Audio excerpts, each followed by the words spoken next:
I'm really trying to tell people stories on their terms and see what is revealed as a result. It's not about what I want. It's not about what my theory is. It's about who they are as they present and then what that reveals. Hello and welcome to My Hollywood Story. I am Stacey Wilson Hunt. My guest today is the Oscar-nominated and Emmy-winning filmmaker RJ Cutler.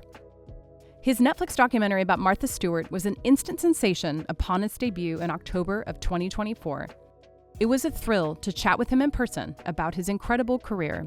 And wow, is his work filled with some colorful characters. James Carville, Dick Cheney, Anna Wintour, Billie Eilish, Elton John, and more. Listen in as RJ reveals to me the crazy things he's done to gain access to a subject, and also how it felt for him to witness firsthand Billie Eilish become a global icon in real time. RJ also shares with me why he wasn't worried about collaborating so closely with one of his heroes, and why he was actually okay with Martha Stewart's criticisms of his film. My Hollywood Story is sponsored by Mattel Films and recorded at Neue House Hollywood. If you like what you hear, give us a follow, leave a review, and let us know what you think. Welcome to the show, RJ. It is so nice to meet you in person. We spoke over Zoom, as many of us did, about 5 years ago. Yes. For your show, Dear, on Apple TV+, which was a real gift in the pandemic. But I just want to wish you an enormous congratulations, not only on Martha, but Never Too Late, your wonderful Elton John documentary. And how does it feel to know that these films, among many films of yours, have been seen by literally millions of people in the world? Well, it's thrilling. I mean, it's the realization of hope and vision that many of us shared for decades. Going back to my mentors long before I, came around, the founders of the American documentary cinema verite movement saw that there was an audience for this kind of filmmaking, that there was a great hunger for nonfiction, that nonfiction could compel people to go to theaters, and with the streaming revolution, of course, that became the fact that people could watch these films in their homes, and that millions of people, as you say, have a hunger for the art form. Documentary is a popular art form, and we've many of us have been saying this for a long time. So and it's now wonderful we're to see it finally fully realized. all on board. Absolutely, absolutely. I love that, and we will get into those films and many more in a moment. But I do want to start with your story, your personal story, which begins in New York. Yeah. Tell me where you were born and what was your family like? Well, I was born in Brooklyn, and we lived on Long Island. My childhood was wonderful in that I was exposed to many, many things. My folks, neither of whom are still with us, were very committed to kind of making culture and the world available to their kids. Not so much in travel, but in terms of just exposure to the media, exposure to cinema.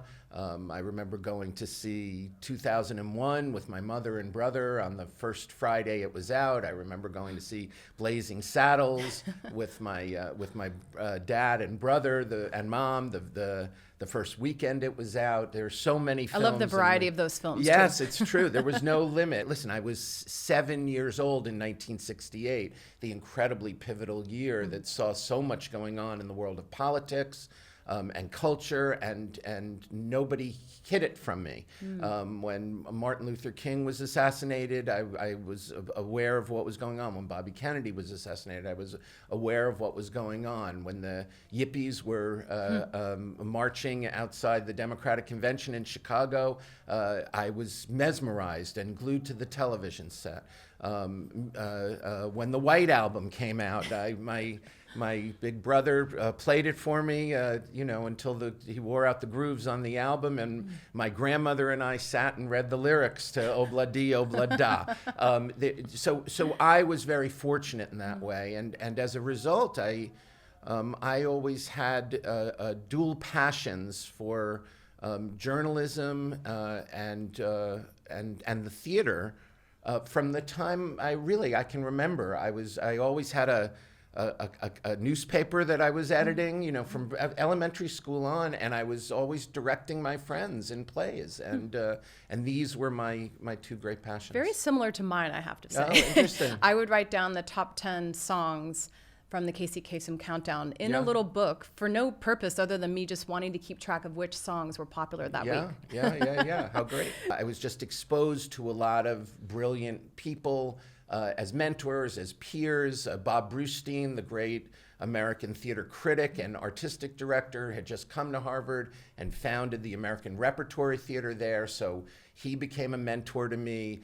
Peter Sellers, the legendary theater and opera director, was an upperclassman, and he had an enormous impact on me. Bill Rausch, the great theater director who runs the Perelman Center now at Ground Zero in New York, was a classmate and one of my dearest friends. And among them, there was an incredible passion for what theater could be, what it meant, the discipline of it, the opportunity of it, the art, the everything about the literature. And I was super fortunate at Harvard that they had you could major in what was called special concentrations. You could actually make up, in a way, your own, like custom create your own. Yes, and Bob Brustein became a sponsor for me to do that, and so I was able to combine my interest in theater and dramatic literature with my passion for history, my passion in journalism. I was able to kind of put it all together in a way that worked really well for me personally. I took a year off in the middle and went down to Washington and worked at National Public Radio. Oh, wow. What did you do there? I was a kid there, but I was taken under the wing of people like Jay Kernis, who had created Morning Edition, and Bob Edwards was there doing Morning Edition, and Susan Stamberg and Sandy Younger were still hosting. Those are the legends. Yes, I was there as a 20-year-old among legends, and it was so I got an incredible education from them, I was just kind of blessed that way. I didn't know that where I was heading was kind of a combination of these passions, of journalism and theater. When did that shift take place for you in terms of filmmaking? Well, I graduated from school and then started directing plays. And again, I had a great good fortune. I graduated at a time when the theater community was going through a great crisis because people were dying from AIDS. And there was a tremendous amount of focus on developing new generation of artists, of theater artists. And I was one among the beneficiaries of that. And as a result, there were a couple of programs where I got I was able to direct early on. I usually have to really wait a long time, and I was able to do plays, and people saw my work, and that connected me. I got James Lapine hired me to be the assistant. His assistant as the director of Into the Woods, I was just the about original to say, production. And he's, of course, the Sondheim Yes, collaborator, Stephen Sondheim. So Steve and James and I became very close, and I got brought into that world. That's a whole other interview. I wish we had time for that. Yes, it was an amazing. I directed Jonathan Larson's first musical before Rent. Wow. I directed the original productions of The Secret Garden that ran on Broadway. But I also maintained this deep passion for journalism, and at a certain point, I had an opportunity to work at National Public Radio on a brand new show, and I was brought into it by a man I had met only through Jay Kernis from National Public Radio. All of those experiences brought me to a point where, in around 30 years old, I hadn't found yet what I knew I wanted to do for all the good fortune I had and for all the gratitude I had for the good fortune and the amazing things I was kind of exposed to and got to do. It still was not right to me. And one day I was driving home, listening to the radio in the spring of 1992, listening to talk about the upcoming presidential election. I thought, my God, somebody's got to make. Talk about theater, right? Yes, somebody's got to make. Well, it was Perot and Right. Clinton and George Bush the first, George the First. and I thought someone's got to make a documentary about this. So tell me situation how you now. connected with D.A. Pennebaker and Chris Hedges then. Well, I had that idea and I was inspired. And I had always thought documentaries were going to be where I landed. I just never knew how I would get there. I had been inspired by Harlan County, USA, the great Barbara Koppel film, and by Give Me Shelter, the great Maisels film about the Rolling Stones and the Altamont concert in 1970. All of those things had compelled me, but I never knew how I might get there or if I would get there. And so I called my friend Wendy Ettinger, who'd been a casting director and who I knew wanted to produce, and whose family she came from a family of producers. And I said, we should make a documentary about the presidential campaign. And she said, yes, let's do that. Let's produce a documentary about the presidential campaign. And if only we could get somebody like D.A. Pennebaker to direct it. And I was like, let's get D.A. Pennebaker. And what month is this in terms of the cycle of the campaign? May, April, Okay. a few months before the convention in New York. So really not too many months left in the campaign. No, and it was a ridiculous idea, and the idea that we would find D.A. Pennebaker and Chris Hedges, his longtime filmmaking partner and wife, to direct this, and that and I often, I tell young people, naivete is a great tool. Not knowing what can't be done is embrace it. This is the time to, because I would never even try to do something like that now. It was such a silly idea. Well, as we get older, we tend to self-edit more. Absolutely. And there we were, listen, there's this great story about when we went to meet with the Pennebakers and pitch this idea, they said to us, well, if you can get us access and you can get us money, we're in. And Wendy and I were like, my God, what a wonderful, we're making a movie. We went out, we celebrated, all we need is money and access, and then we went out and we got the money and the access. So what was the first call you made, and to whom? With every political film I have worked on, every film in the world of politics, the first call I make is to my friend since junior high, Peter Scheer. He's a great, brilliant person in the political world. And he said, George Stephanopoulos. You're looking for George Stephanopoulos. So and George was the campaign communications manager. He was the campaign communications director for Bill Clinton. And so the journey became finding my way to George. And it's a long, wonderful story, but believe me, the last person who wanted to talk to me was George Stephanopoulos. Well, what do you remember about your first conversation with him? I remember that we had already, it was probably 6 weeks after my initial meeting with the Pennebakers. So it took 6 weeks to just get to George. Just to get to George. Wow. He was very, very busy. By the time I had gotten to him, he had received letters, phone messages, telegrams. Assault on all fronts. I had sent telegrams, and it had gone on so long that that we had given up. We had decided, By now it's it's not summertime. going to happen. You're it only is. a few Right months now, away. the convention, we had set the deadline. The convention deadline is the convention beginning as the deadline, and it hadn't happened. And I had fallen asleep on the floor of Wendy's casting office. She was gone off to the, it was a Memorial Day. Was it Memorial Day? July 4th weekend. Okay. Everybody was gone. The Pennebakers were out in Sag Harbor. Wendy was off with her family somewhere. I was sprawled out on the floor of her office. It was done. And the phone rang.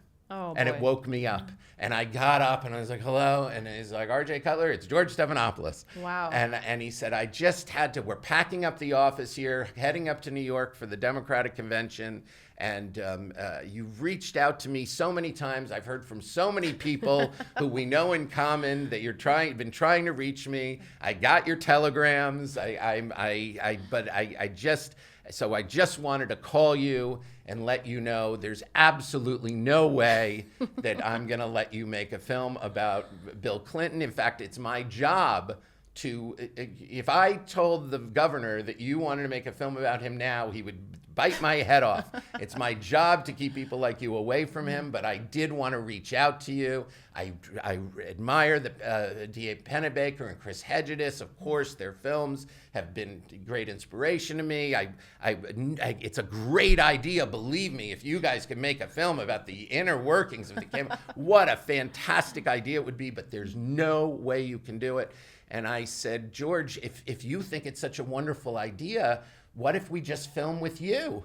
And he said, well, what do you have in mind? And that's interesting. Suddenly the light bulb went off. Suddenly the light bulb went off. So essentially you shifted it from Bill Clinton and his camp and to the, quote, war room of the inner workings of the campaign. Exactly. And it was Penny who said, if we call it the war room, no one will think we're in the wrong place. And there you go.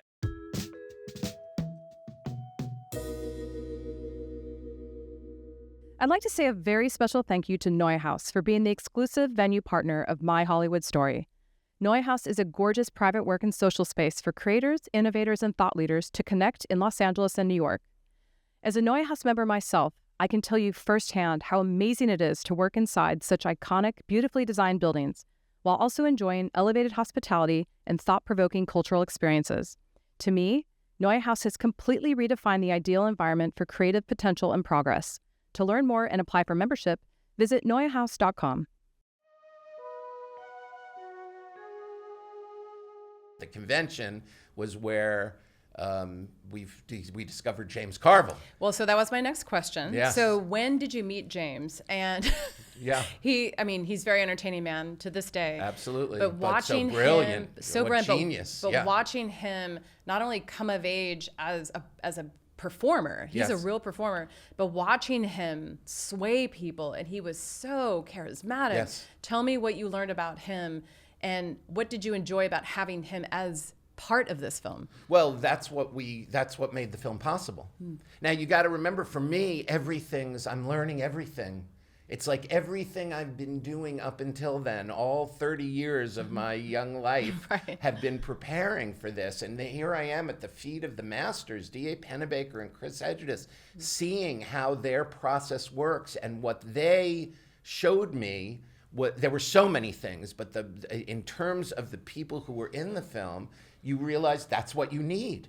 If you don't have somebody about whom to tell a story, Right. somebody who wants their story to be told, and somebody who is going to trust you to tell their story, then there's no film. I mean, did you pitch it to them as we'll be flies on the wall, ignore us, don't even think of us being around? Like, how did you sell the access? Yes, we were just going to be there filming in the way that Penny had done with Bob Dylan and Don't Look Back, and how the same way he had done in Monterey Pop, and Penny and Chris had made a film called The Energy Crisis, also in the world of politics, and there were many examples of films that they had done that were purely observational filmmaking. But again, another lesson I learned from Penny and Chris is that you're not really flies on the wall. You're not a fly. You're a human being in a room. You're working the way everybody else is working, and the way they connected with everybody, and the way they saw James, who at first, I will say, Penny said he could just be the drunken uncle who won't leave the party. But then we looked at the dailies. And while we were looking at the dailies, we saw there's a famous scene that was in the trailer, and it's James talking about George Bush the First. When I look at him, I see an old calendar.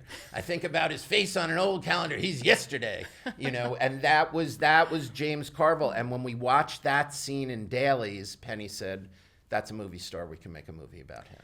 And Wow. then it's a question of persuading James, or not persuading James, but letting James know that that's what we wanted to do, and also in a way that was an enormous lesson to me, when we went to see James down in Little Rock a couple weeks later to say, can we make this film about you? He said, well, why would I possibly let you do that? I'm trying to get a guy elected president. And Penny said to him, you know what, James, I can tell you why I want to do it, why this is my life's work, but why you'd want to do it is up to you. Right. And I remember thinking, what? Don't do that. Like sing and dance. But he's giving him the power to decide. And that's right. And a few hours later, James called us and said, come film. And that's how that movie got made. The movie is so extraordinary to watch now for myriad reasons. Yes, of course. Mostly just how polite everyone generally is, and the lack of, what I would call the vitriolic sensibility of politics today.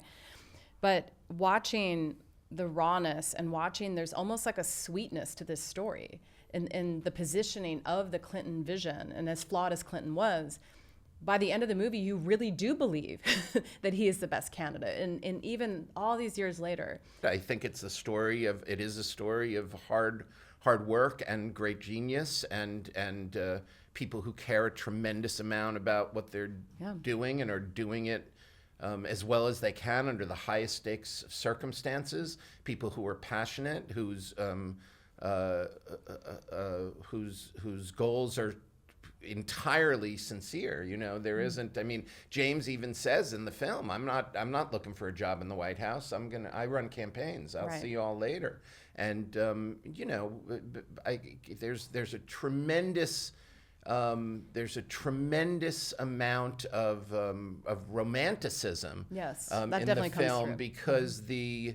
because the passion is real. I mean, all of politics proves the dictum that if you scratch a cynic and you'll find a romantic. People don't get into the world. I mean, maybe they do now, but the people who that film is about are not in the world of politics for reasons aside from their, dare I say, their belief in the possibilities of their country. And the movie went on to get an Academy Award nomination for Best Documentary Feature. Yes. What a gangbusters debut. Thank you. And I wanted to know, when you made the 1996 film A Perfect Candidate about Oliver North's failed run for the Virginia Senate in 1994, I was curious, what did you learn making The War Room that you applied to your process in this film? Not so much because they're both stories about politics, but the characters are similar, the tone is somewhat similar. But in what ways did that project help you tell this story? Well, it helped in every way because I had gone through this incredible mentorship with Penny and Chris, and had sat with them while they were editing, and they were kind enough to answer all my questions, and I had been through the process, so I was familiar with it. A Perfect Candidate was directed. It was the first film I directed. I directed it with David Van Taylor, who was an old college chum of mine and a wonderful filmmaker. And my experience on The War Room as a producer allowed me to, apply all those lessons. But A Perfect Candidate, it was a much. For all the romanticism I'm ascribing to The War Room, A Perfect Candidate was the opposite. Right. That was a movie. That was the dark underbelly of American politics. It feels like a sad watch. It was a very, it chronicled the earliest years of our descent into demagoguery. And the only thing really that separates Ollie North from Donald Trump is that Trump has Fox News and Ollie North didn't. And believe me, if Ollie North had Fox News, he would have been a much stronger candidate. He didn't lose by much, but the playbook was all the same. It was all about grievance and identity politics, race, not so subtly masked, a race card playing. All of that was in the North campaign, and of course he was a hero to the right, and he pushed on the religion button in a way. He just didn't have the megaphone. He didn't have the megaphone, but he had the charisma, and he had the history, and he was kind of the first reality TV star through Iran-Contra. I don't know if people probably don't remember, but the summer of Iran-Contra, the nation was riveted. And when he said, "I did what I did to save American lives, and yes, I lied to Congress, but I do it all over again," he got a huge following on the right. And that following was what he exploited, and it was fascinating to see.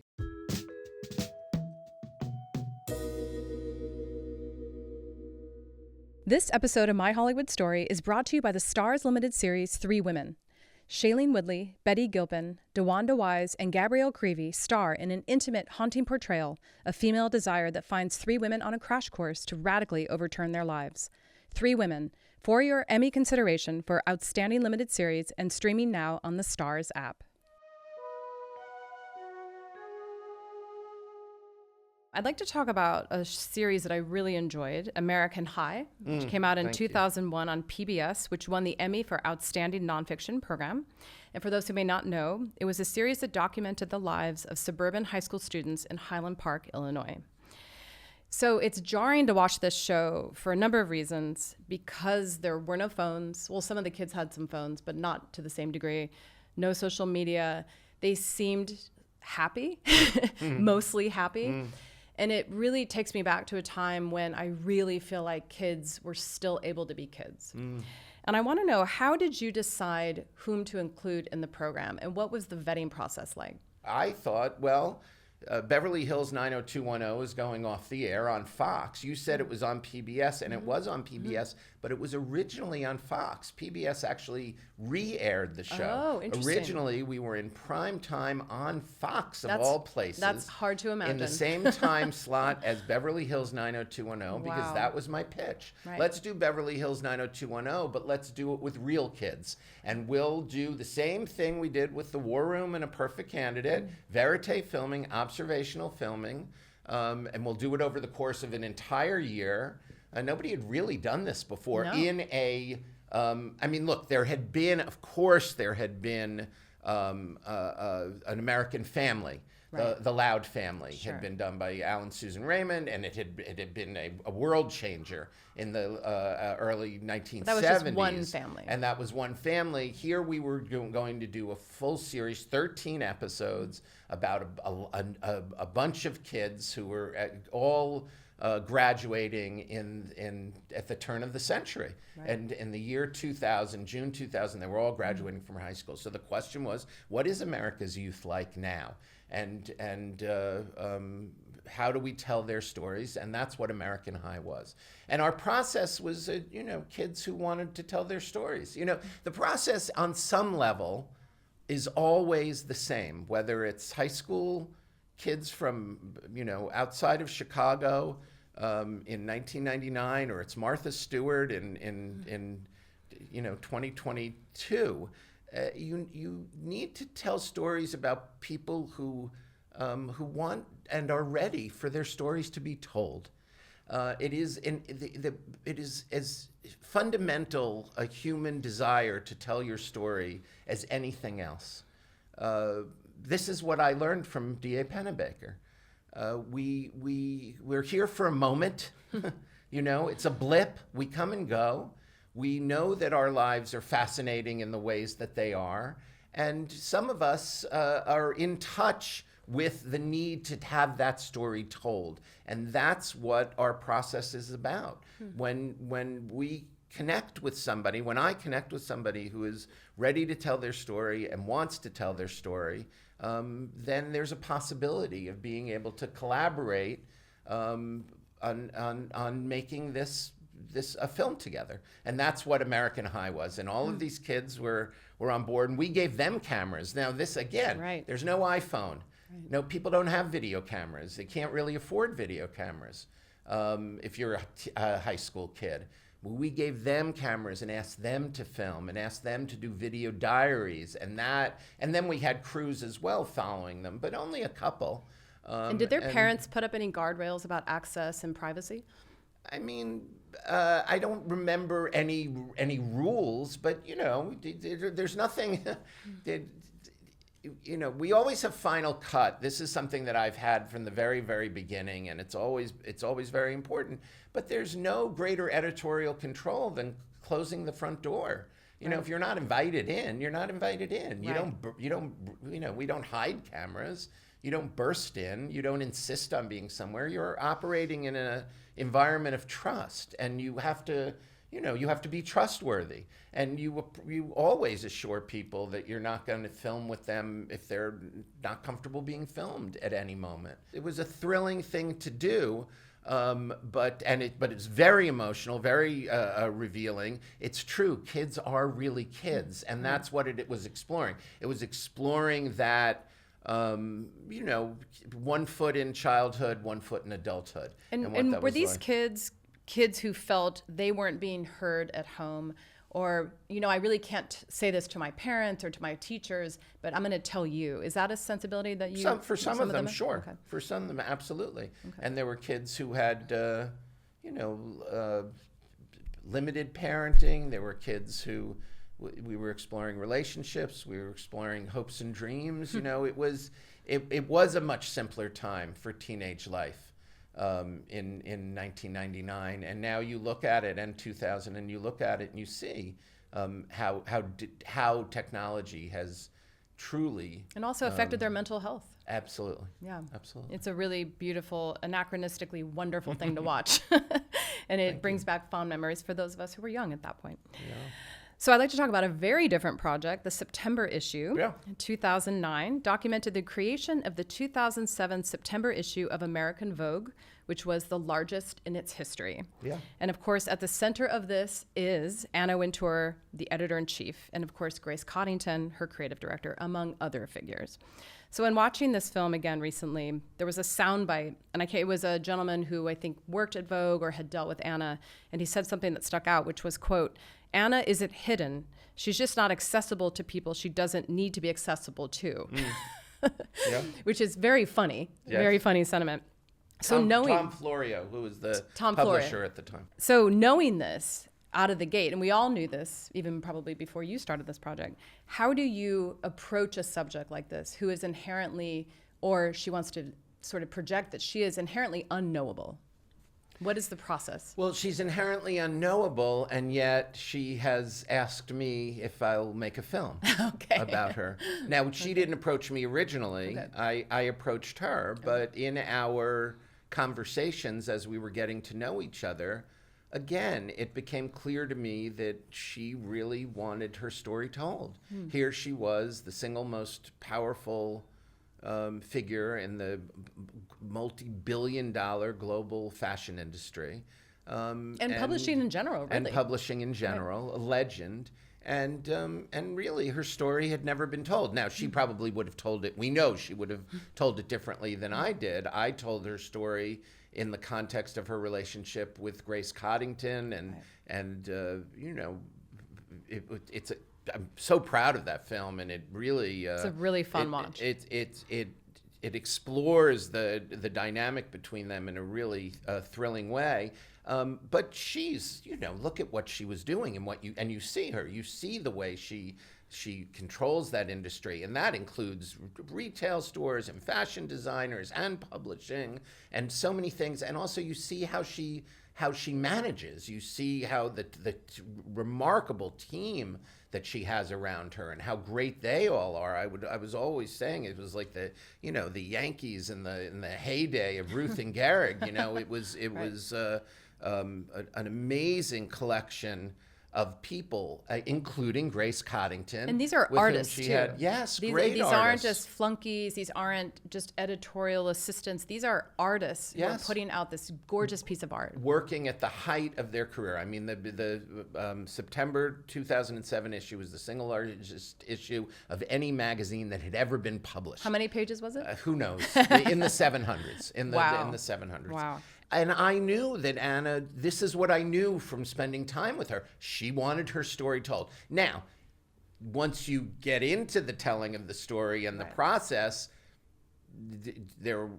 believe me, it wasn't easy to kind of open everybody up, because this was 2007. There weren't cameras around. Grace Coddington, for the first 6 months we were working on the film, wouldn't talk to me. Really? Why? Because she didn't want cameras around. She was busy working. Right. And she didn't want some obnoxious guy with a camera crew to distract her from her work. And Fair all enough. Anna ever wanted to do was turn everything into a reality show, and she didn't want to be in a reality show. And I had to win her over, and Anna was able to kind of limit our access to her and kind of guide us where she wanted us to be. But once we earned Grace's trust, and once Anna saw us filming more and more with Grace, Anna was more accessible. Okay. And that, we were able to tap into the dynamic itself, and the realizing how to earn Grace's trust was a challenging but wonderful process that had to do with realizing that Grace's entire life's work is about working with photographers. Right, and she was a model Beautiful. herself when she was younger. And as a model herself. And so by putting our crew forward in the relationship with Grace, we were able to open her up, earn her trust, and develop the relationship, the friendship, the trust that was necessary to make the film. And to this day, Grace remains one of my closest friends. And She seems like an amazing person. And it was remarkable. And Anna also, there were you have to kind of lean into the opportunities that you have. This is what the Pennebakers taught me with James Carville and George Stephanopoulos. We couldn't film with Bill Clinton, but there were other possibilities. In a way, it's the Rosencrantz and Guildenstern approach. There is great story to be told, not necessarily with the person you think is front and center. In fact, if you talk about a film like A Perfect Candidate, Oliver North, he's not really the main character of that film. He's the center of it, but the main characters are all the machinery people around him is where the story and is. you see the people who change and whose lives are impacted. And that's the same with the September issue. It's really a film. The person who changes the most is Grace Coddington. The person, in a way, who's revealed the most is Anna Wintour. And that's what makes that film work. It's an amazing two-hander, we might call it. Yeah. And what was Anna's feedback when she saw the final product? She called me and said, do you think perhaps it's time to bring in another director? And if you'd like, I'd be happy to make recommendations. After she saw the final cut? After she saw what was essentially the final cut. So was she not happy with it? It took her some time to fully embrace the film's. That's a very Anna Wintour assessment, isn't it? It was. She appreciated my hard work. She was in her way, both very lovely and other words. I heard her. We talked. I invited her to come to Sundance, which she graciously accepted, and it was wonderful for the film. And she really did support the film. She went on David Letterman. I remember, yeah. She went on Charlie Rose. She really was great about it, and has always been incredibly gracious about the film. But she said, "Listen, it's RJ's film." We were telling a gritty story about two extraordinary women, brilliant artists, businesswomen who were at the top of their field, working to create greatness. That's a different story than but as I say, she's been incredibly gracious and kind about the film and about me ever since. Good graces to be in. Yes. And I'd love to talk about Dick Cheney, 2013 Showtime film, The World According to Dick Cheney. Yeah. Which addressed Cheney's early days in Washington and his controversial topics of WMDs in Iraq and his second-term rift with President Bush, among many other topics. Yeah.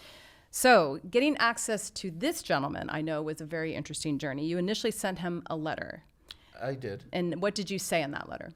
I asked him if he'd like to have his story told in a way that would put his point of view front and center. I proposed The World According to Dick Cheney. Probably a title he didn't mind. Probably. Right. He had written his autobiography.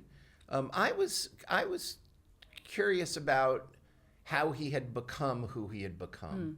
Not only his early life, which, as you know, was full of adversity. He really was. He had a tough younger years. He had a big drinking problem. Right. And his and though he was a brilliant young man, who had been recognized for his brilliance. I think the first student, something like the first student from Wyoming ever to attend Yale University. I remember that. Yeah. On full scholarship. But he, they asked him to leave after a while because he was a linesman. He was hanging electrical wire in Wyoming and getting carted off to the drunk tank. And it was only because the love of his life, his high school girlfriend, Lynn Cheney, said to him, if you don't figure this out, you're going to lose me, that he figured it out. Wow. And then he was on this path, and on a path where he was beloved on both sides of the aisle, not agreed with, but respected and admired, and a leader. And he had been the youngest. He became the youngest chief of staff in America. He was like Gerald 32. Ford's. Yeah, right? Yeah, and they thought he would be the Speaker of the House, and he was pursuing that. But something happened to him on September 11th, and this film explores that. Right. And I, part of me made the film because I wanted to, as a lifelong Democrat, I often found myself wondering, why don't we have guys like Cheney? If only we had a guy like Cheney on our side, somebody who would get it done, get done what needs to be gotten done. But in exploring it, these things with him, and again, he too was very generous with his time. We spent 5 days, 8 hours a day talking, and in a way, it became a film that examined the conflict between duty and honor. And he was someone who believed that duty outranked honor, and I think that led him to do a lot of things that have been damaging. I was just following orders is a problematic path. Well, he says something at the top of the film, quote, "I don't spend a lot of time thinking about my faults," which as a viewer immediately annoyed me. Sure. And it's when you give him that little questionnaire at the top. When the person has that sense of themselves and seemingly not a lot of space for self-reflection, is that frustrating to you, or are you just allowing it to just sort of wash over you and you think, okay, this is what I'm dealing with. Here's a person not willing to really go inward. We're looking at all aspects of who the person is. You might, I think people reveal themselves in all sorts of ways, in the things that they say, in the way they describe themselves. We found over time that there were lots of ways that the former Vice President Cheney had self-reflected, and he was not somebody who was willing to identify his flaws, but the flaws were certainly explored in the film. So I try not to. For me, I'm trying as much as I can not to bring expectations. I imagine that's probably pretty pivotal to not bring any expectation into it. It's fundamental to what I'm doing. I'm really trying to tell people stories on their terms and see what is revealed as a result.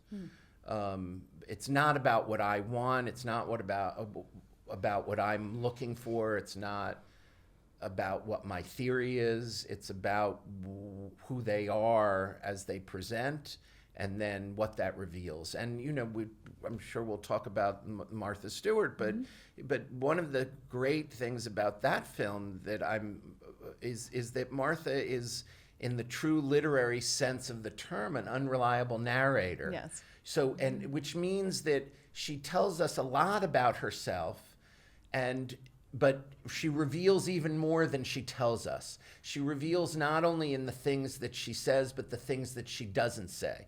Not only in the words that come out of her mouth, but in the silences. Not only in the truths that she tells, but in the things that we find out are not true.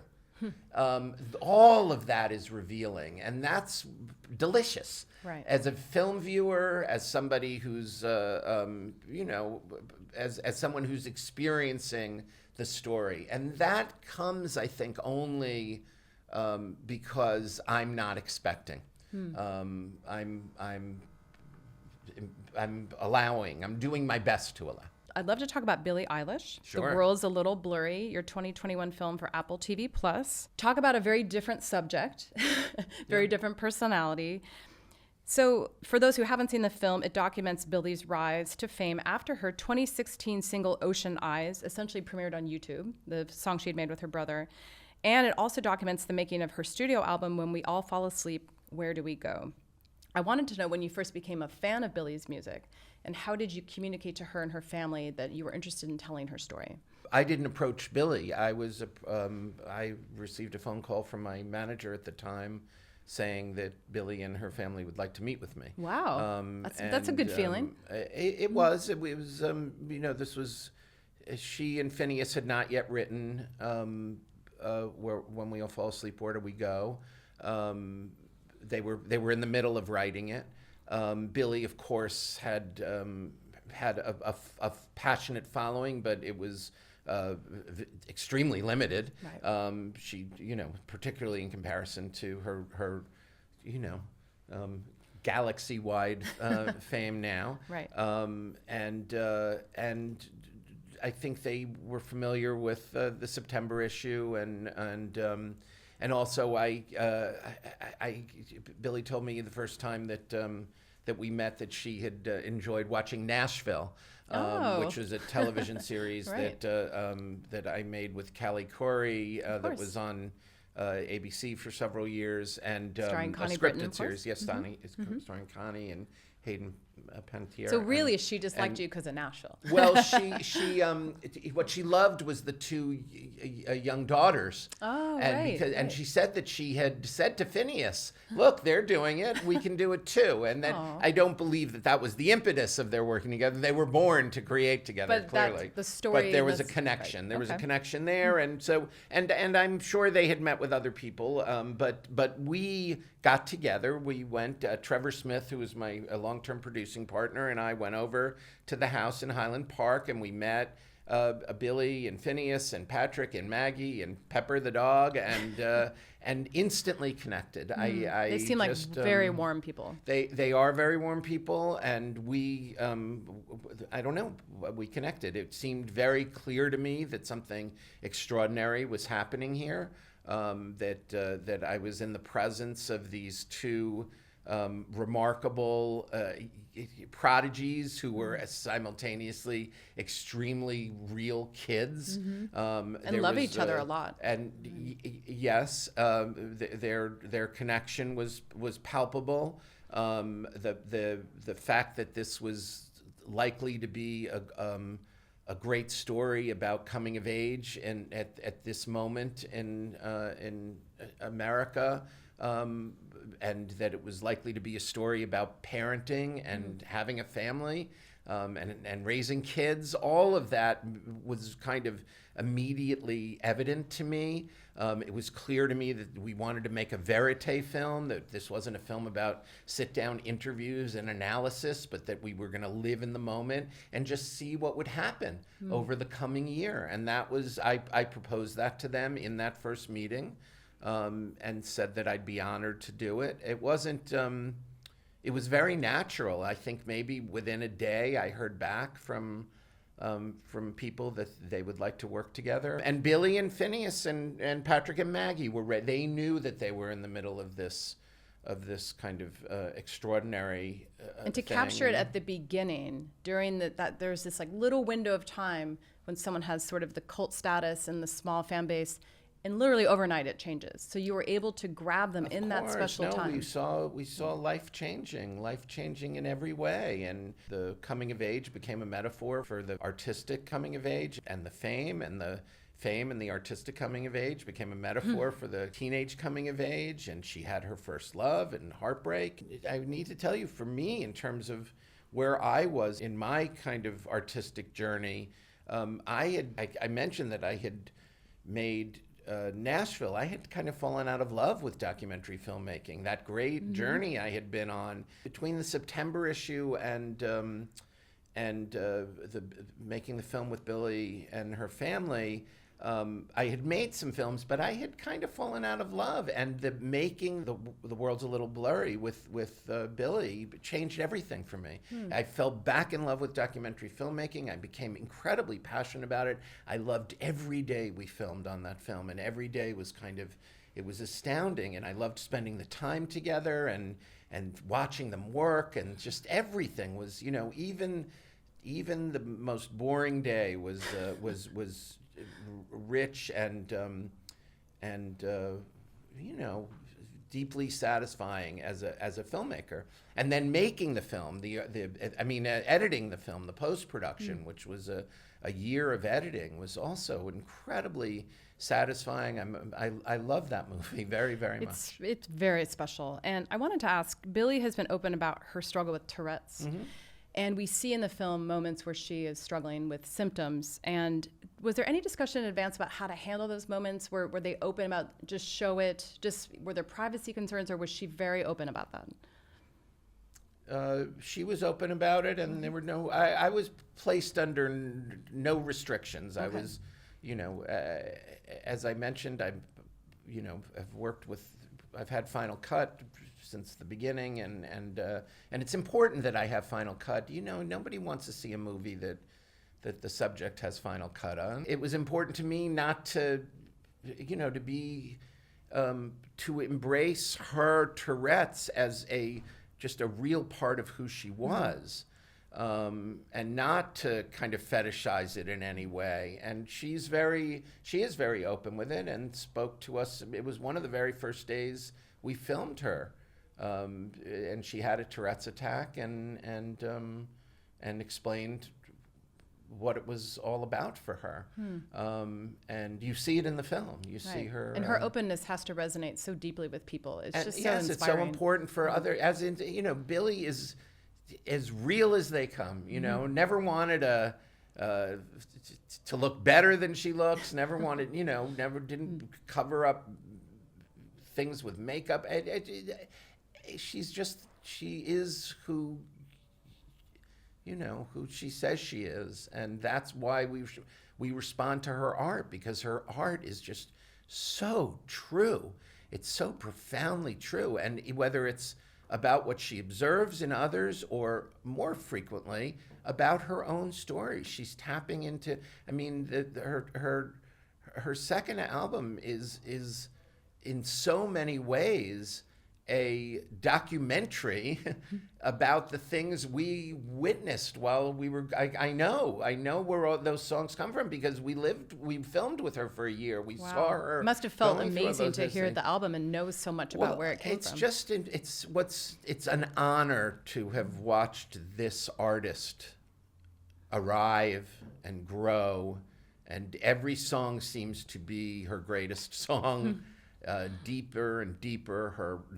The collaboration with Phineas is extraordinary. It's extraordinary, and how these two, we said it from the beginning. I said it from the beginning. It's like they're, part alien from another land, with the, but also as real as the day is long. Truly inspiring, absolutely. And now we come to Martha. Netflix's 2024 documentary, which I think overnight became the thing that everyone was watching. I know I was. There was a lot of chatter online. Yes. But you first met Martha, and is this true, when she crashed a dinner at your home in Montauk? It's kind of true. Okay, I always want to fact check these things. My family, my wife and I take our kids to Montauk for a couple of weeks every summer. We've been doing this for many, many years. We were having dinner with our friend Alina, and Alina called that afternoon and said, Martha Stewart would like to join us for dinner. It wasn't at our home. She didn't crash. Okay. I just love the idea of Martha crashing the dinner party. I know. It's a good one. It's a good one. And I probably shouldn't refute it in any way. But she came to dinner, and we sat next to each other and talked. And again, I had a sense that Martha was ready to tell her story. And she knew who you were and the work that you did. did. Yes, Okay. she did. Okay. And mostly we talked about her childhood, which to me was quite remarkable because I didn't know a whole lot about Martha, but one knows about Martha Stewart, and certainly it was counterintuitive. I would have imagined that she came from a background of privilege. Sure. And a certain she did have a great education, but she grew up in a working class family. She was one of 6 kids. Her mom was a teacher. Her dad was a traveling salesman who had a drinking problem and couldn't hold down a job. And Martha had to go to work, as a model, as a Right. teenager, to put food on the family table. They grew their food in the garden, which is how she became such a great gardener. And they would trade their tomatoes for other food with other neighbors. So these were skills that she learned, really survival skills early on. That's right. That's right. And you understand why. And her father taught her a great deal, but he was, he was cruel in his lesson giving. And that's where she developed her Martha-ness and her perfectiontion. Sure. Which she does not see as a bad thing. She sees that as only a positive thing. And I think with good cause, perfectionism. She makes a very persuasive argument. One might not agree with it, but she certainly makes a persuasive argument, and look at all that she's accomplished. Right. So I enjoyed that meeting. I enjoyed the meal and hearing her stories, and we started talking about making a film together. And jumping to production, I was very curious to know your decision to not use, quote, the visuals of the talking heads, but only the audio. Yeah. What informed that decision? Was it something you decided in post? Did you gather them in person, or did you always know, I don't want any other, quote, talking head people on screen? I generally don't like talking heads. It's not that I haven't used them, but I want to use them intentionally. I don't want it to be a presumption. I feel that unless my concern is that often I see talking heads in movies and they take me out of the moment. I often forget too who I'm seeing. I'm like, wait, who is that guy? There's that. Right. You all of a sudden your left brain kicks in, and I want the viewer to be having a right brain experience. This is, somewhat facetiously, but not inaccurately, I point out that there are no talking heads in The Godfather, right? That is true. Okay, so Right. then why does there have to be a talking head in the film I'm making is my question. And if there's a good answer, I'm delighted to do it. But if there's not a good answer, then I'm looking for something else. And if you look at a film like Listen to Me, Marlon, about Marlon Brando, which is made up entirely of Marlon's audio tapes that he kept throughout his life. If you look at a film like Belushi, about Right. John Belushi, which is made up of an oral history recordings that we found that were conducted by his widow in the months and years immediately after his death, you see alternatives to Well, it's also because you didn't have the luxury of capturing those talking head interviews. So you're working with the assets. That's right. you And have. if you were with Belushi, for instance, you would be filming people telling stories that they've told for 30 years. Lorne Michaels that they and can the barely, cast, that are right. performative. And and guess what? With Martha, we started doing the talking heads interviews, and I was kicking and screaming, and the only interview that I loved looking at was Martha. Right. And as we pulled back on the other interviews, the Martha interview emerged as even more revealing. And the Martha as the complicated, unreliable narrator became even more central to the film. And it seemed truer because for all of the times Martha's story has been told, this was the first time Martha was in the center telling the story. So you almost don't want to clutter the story by having other people on screen. Exactly. Okay. Well, And the complexity of Martha as narrator, as I say, it really emerges in a way that was very exciting. And so when it works, and you just lean into it. Right. Well, you have your great instincts, clearly. So I know she had what we would call mixed reaction to the final version of the film, and she has since been very supportive of it. Yes. But when she did tell you that she wasn't totally thrilled with every aspect of the movie, were you sort of nonplussed? Kind way of describing But also, what might have happened. But were you sort of expecting that, and were you okay with that? couldn't believe it. I couldn't believe it because You couldn't believe that she had that reaction. Yes, yes. Okay. Yes. Why couldn't But you I believe was it? empathetic. Okay. I was very empathetic, most of all, because Right. what a vulnerable position to be in for anybody. Right. For anybody, whether you're, anybody. Listen, Billie's reaction the first time she saw the film was,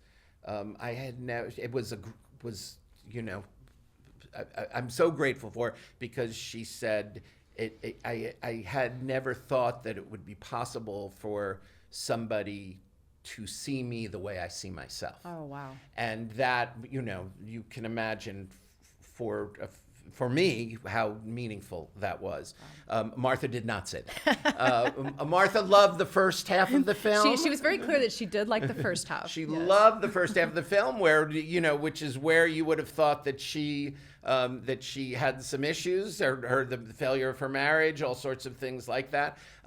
She did not like how much time we spent on the trial. Sure. But the trial, of course, is a very important part of I learned her so story. much. I really, truly did not understand what had taken place. And now you do. And now I do, and I have that much more empathy for her. Exactly, now. And I think if you're here to argue that Martha got a bum rap, as the film is, you need to do to tell the story as we told it. But I think it was hard for her, and of course it was hard for her to see that. Of course it was hard for her to relive that, and that's why I say I'm empathetic. And then there were a couple of things that she didn't. There's material that we film in her garden, and you see that she is. She's like Dr. Dolittle and the greatest landscape architect who's ever lived combined into one. But she said she looked like a lonely old lady walking hunched over in the garden. Well, that's how she saw herself. That's not how I think anybody else who's ever... I thought she looked very chic. She couldn't have... And that puffy is, sold out. Try to find that puffy online. That was my first question. And by the way, it's a Martha Stewart puffy, so I don't, she put it on. But bless her, those scenes are extraordinary, and you see her, so, we talked, and again, I was very empathetic, but, listen, nothing, it takes a tremendous amount of courage, especially for somebody who has been in control, as we learn about Martha, somebody who's been in control of everything in their lives, and particularly the way their narrative is conveyed to the public, to give trust over to somebody to tell their story. And Martha also, she gave me final cut the night I met her at that dinner when we were talking about what the process of making a film. I said, you're going to have to be comfortable with my having final cut. No question. It never even came up in the, as we were going through the process. She recognized that, but she was very vulnerable, and I don't blame her. And we recently had an event, as you know, out here in Los Angeles. She came out. We did a wonderful panel, and she said that she's. Whatever concern she had been long since mitigated by the response that she's gotten, particularly from young women who find her story so inspiring. And I'm glad that that's how she feels. It was all worth it, I think, for her to take that leap with you. And then one last title before we start to wrap up: Elton John, Never Too Late, 2024 film on Disney+. Yeah. Oh, as if we didn't know how wonderful Elton is and his contribution to our lives. This film really hits home. But I wanted to ask, you collaborated with his partner, David Furnish. Yeah, and his husband. His husband, yes. And you are yourself a huge fan of Elton John. Elton had a huge impact on me as a young man. Yes. As a early teenager, yes. And I guess my question is there a danger to being a huge fan of your subject and also collaborating so closely with someone who's so close with your subject? There might be, but to try to stop me from making this film, they can't, right. and this isn't something you say no to, right? It's not something one might. I wasn't going to. What an opportunity,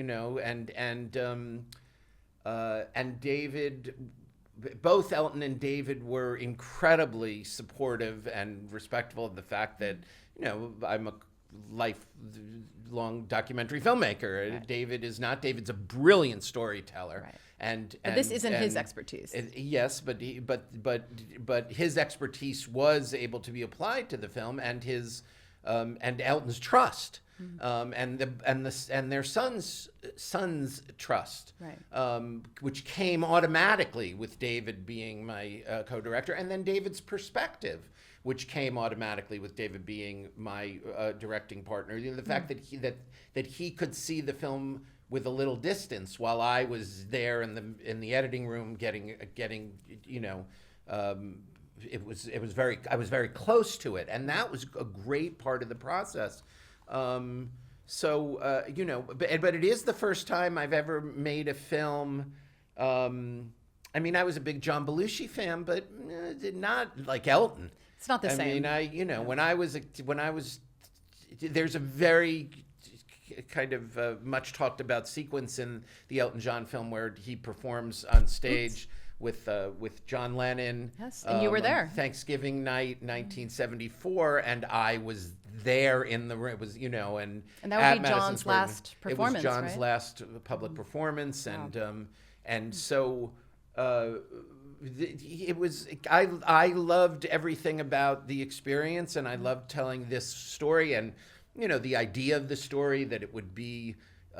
David's a thought at the beginning was, let's make a movie about Elton's final months touring, and it was my idea that we would I had long thought that there was a great opportunity to tell a story about the first 5 years of Elton's career, which 13 albums, is that right? 13 albums in 13 albums in 5 years, 7 of which went to number 1 on the Billboard charts. I don't think anyone has ever had that kind of output. Maybe the Beatles, but I don't know. No. And certainly no single artist has. And there you go. It was incredible, and it came at a time, when nobody knew where pop music was going. The Beatles had broken up, the Stones weren't touring or recording. They were all messed up. The Janis had died, Jimmy had died. There was a lot of big question marks in the world. Disco was coming, right. And where was popular music? And then Elton John showed up. And what was popular music? Exactly. And Elton John showed up and defined answered that question with extraordinary work that he and Bernie Taupin and the band did together. And you see all of that in this film. And yet he had these deeply, deeply troubled he had a lot of demons. experiences, demons. He was really rough childhood, and it came from his rough childhood. He was closeted. And when he wasn't closeted, he was in an abusive relationship. Right. And he was a junkie and a drunk, and he needed to.